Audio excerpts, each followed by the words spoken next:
Do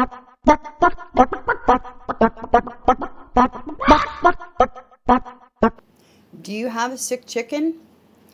Are they still drinking but just won't eat and you're worried about them? Well, I would be too. And I have one here today.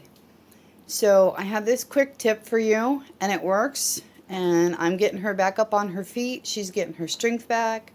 She's starting to do some of those chicken things. You know how they like to scratch and peck. She still won't touch her dry food, but she's not laid out on the floor anymore. She's coming back around. She's been suffering from Fowlpox and an upper respiratory infection. You take their chicken feed here and get it ground up. Just adding water to it does not work. You need this down to a powder. And you want to take some honey. I'd say maybe half a teaspoon to a teaspoon of that.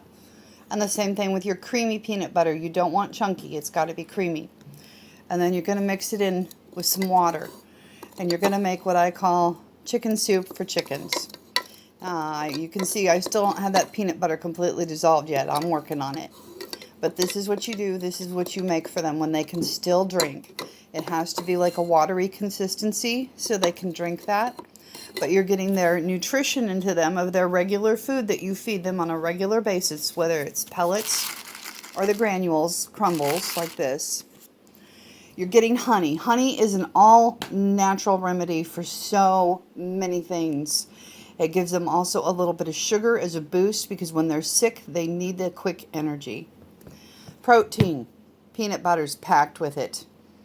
And it also is that it's got that little bit of grease to it, which helps slide down a sore throat. It also helps coat a sore throat. It encourages them to continue to drink more. And I've had her on this for 24 hours, and she is coming back up.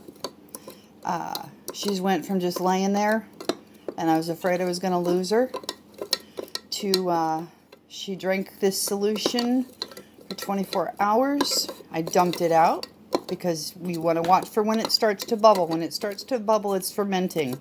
Now, fermented food is great for a chicken that is well and healthy, but you don't want to feed fermented food to a sick chicken. You will cause more issues.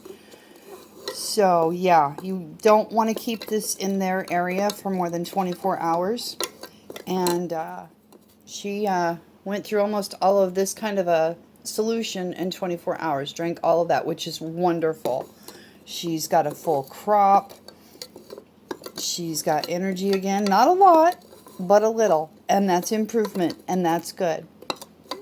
All right. Well, I hope you all like this tip of the day on how to help get one of your sick chickens back up on their feet. I promise you, it works every time. If they're going to come around and they are going to get better and they still want to drink and it's an illness that they're going to be able to fight, you want this in your corner. Trust me. All right. Y'all take care. If you got a sick chicken, go whip some of this up. Here's the recipe for you. Feel free to take a screenshot. I will also have it written out in my description box below this video.